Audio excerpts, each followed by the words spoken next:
Bienvenidos a una serie de vídeos que vamos a grabar sobre personajes históricos importantes dentro de la Iglesia Católica, como son los santos y santas de la Iglesia. Vamos a comenzar en este vídeo con el primero, que sería San José de Calasanz.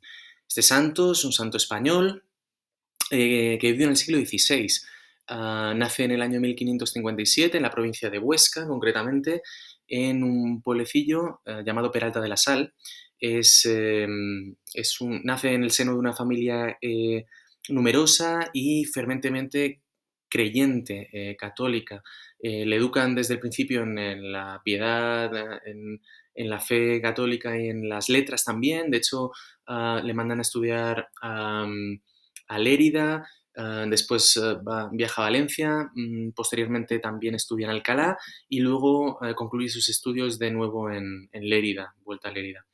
Es una de las cosas que le marcan desde pequeño el tema de la importancia de la educación y, pues de conseguir ser una persona sabia, ¿no?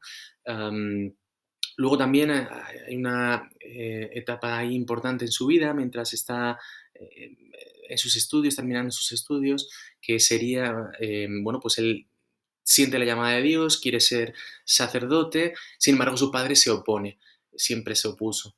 Sin embargo, hay un momento en el que él está en Peralta de la Sal, cae muy enfermo y, da por hecho que prácticamente va a morir. Y le dice a su padre que la única opción que tiene de recuperarse y de curarse sería si le dejara ser sacerdote. Por lo tanto, su padre al final, ¿qué va a hacer? Dice, bueno, pues mira, prefiero tener un hijo vivo y sacerdote que no un hijo muerto. Por lo tanto, él dice que sí, le da permiso y se ordena sacerdote en el año 1583.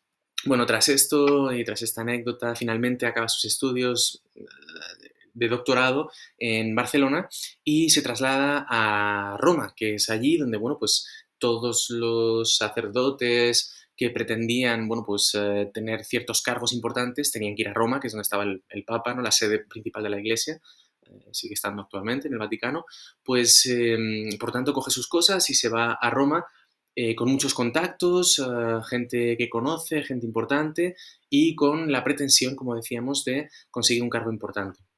¿Qué es lo que ocurre? Bueno, pues en esta etapa en donde él se encuentra en Roma, hay varias inundaciones del río Tíber, que es el río que pasa por Roma, que deja la ciudad, con muchos estragos, destrozada y aumenta mucho la pobreza de la ciudad.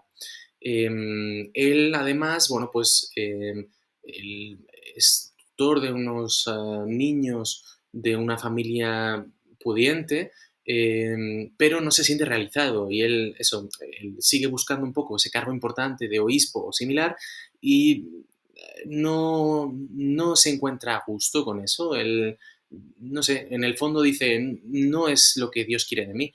No sé, porque él realmente era lo que quería, pero muchas veces ya se sabe que lo que uno quiere realmente, pues hay que discernirlo bien y buscarlo bien, ¿no? Entonces, él finalmente paseando por la ciudad de Roma tras esas inundaciones, como decíamos, y él observa toda esa pobreza, sobre todo se da cuenta de la cantidad de niños que hay en la calle, se da cuenta de que él está tutorizando a, no sé, unos pocos niños de una familia, sin embargo, hay cientos de niños en la calle que están desatendidos y que en el siglo XVI nadie atiende, porque de hecho estamos en un momento, como muchos, muchos momentos de la historia, en los que los pobres no tenían acceso a la educación. Entonces, la población pobre pues era analfabeta. Como la pobreza había aumentado, como decíamos, bueno, pues él, paseando por la ciudad, las calles de Roma, se encuentra esta realidad. Así que decide, juntarse en una iglesia, una parroquia, que era Santa Dorotea, ahí en Roma, y juntar, a una serie de niños pobres y demás, y les empieza a dar clase, un poco instruir en letras. De modo que en el año 1597 funda la que sería la primera iglesia gratuita de Europa, súper importante. ¿Vale? Hasta entonces, como decíamos, solamente las familias con cierto poder económico pues podían tener acceso a una educación. Esto cambia con este personaje, ¿vale? Por eso es un personaje muy importante. no solo para la Iglesia, sino para la educación en general. Y bueno, pues él de primeras no tenía la iniciativa, no tenía la idea de fundar una orden propia. De hecho, lo que él fue a la orden de los jesuitas, que se habían establecido allí poco antes, porque decíamos que San José de Calasanz nació en el 1557, bueno, pues en el 1556, un año antes, muere el fundador de los jesuitas, San Ignacio de Loyola, que probablemente veremos en otro vídeo. Y entonces, bueno, pues los jesuitas, una orden importante que se habían establecido en Roma, pues él acude a los jesuitas para ver si esa orden absorbía su obra, y entonces él podía formar parte también de algo que ya había, ¿de acuerdo?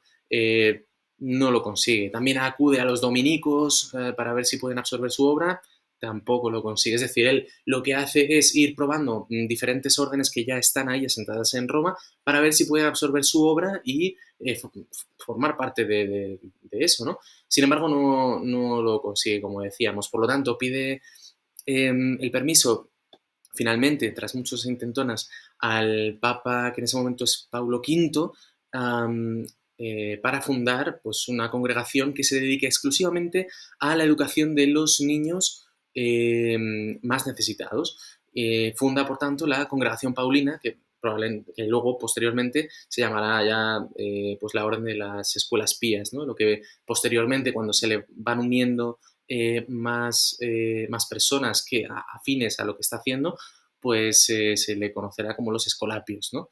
Bien, pues esto luego lo irá continuando hasta el final de sus días.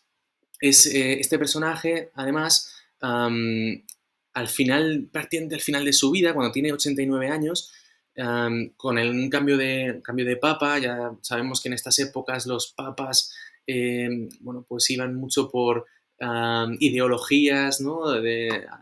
Favorables a unos, favorables a otros y demás.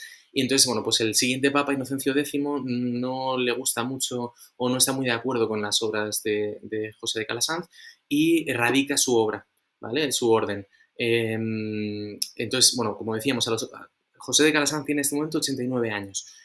Podríais decir, bueno, pues con 89 años, después de todo el trabajo que he hecho, digo, bueno, pues ya, mira, ya lo dejo ahí y pues si desaparece, desaparece, o a lo mejor lo absorben otras órdenes, porque había fundado ya no solo Santa Dorotea, sino varias escuelas, ¿no? Y demás, ¿no? Entonces, bueno, con 89 años, que además para esta época ya era muchísimo, ¿eh? Es una vida muy longeva, dices, bueno, pues no tiene mucho sentido, a lo mejor ya seguir luchando, si seguramente estaría ya muy cansado y, pues bueno, pues se dedica prácticamente el par de años que le quedan de vida a enviar cartas con el Papa pidiéndole, rogándole la reapertura de su orden y de su obra, porque considera que es obra de Dios y no suya. Sin embargo, bueno, pues él morirá en el año 1648, a la edad de 92 años, sin haber visto su obra y su orden reinstaurada. Posteriormente, después de su muerte, sí que se vuelve a reinstaurar y de hecho la orden sigue teniendo un montón de impacto hoy en día socialmente, muchísimos colegios, instituciones, tanto escuelas pías de escolapios como escolapias. Y nada, terminamos también pues, con esta obra que es la pintura de Goya de la Última Comunión de San José de Calasanz, que, bueno, obviamente está pintada mucho después, Goya siglo XIX, la pinta en el año 1819 y, bueno, si no la habéis visto os recomiendo que vayáis a verla en vivo porque es espectacular. Representa, pues eso, la última comunión de San José de Calasanz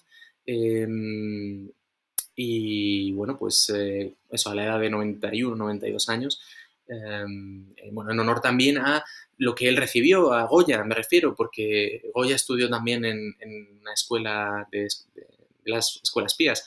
Por lo tanto, bueno, pues fue también en parte un tributo, un regalo a la gente que le educó, ¿no? A los escolapios. Pues nada más, espero que os haya gustado y bueno, veremos a ver los siguientes vídeos si los santos o santas siguientes también os gustan. Un saludo, chao.